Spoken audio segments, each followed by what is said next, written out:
Greetings YouTubers, welcome back to another episode from How to Webmaster. Today I am updating you guys on my YouTube journey.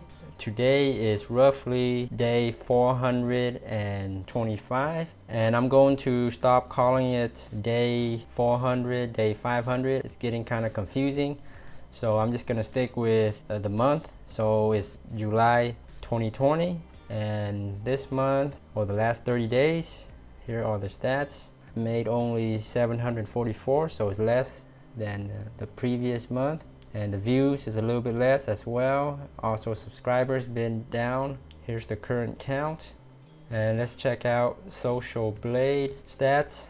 So I've been downgraded to a C plus from last month. I was at a B minus, and the total grade doesn't really matter to me too much. It gives me a nice daily average, weekly average, and last 30 days. And it's actually pretty accurate in terms of the views. The monetization revenues are way off, but the views are pretty accurate. And here's the monthly gain.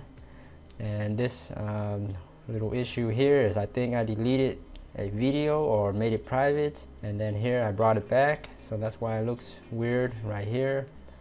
This year, January 2020, and it grew pretty fast in terms of views and subscribers due to the coronavirus. Everyone's staying home and watching more YouTube, and that's why I think a lot of people got this big bump.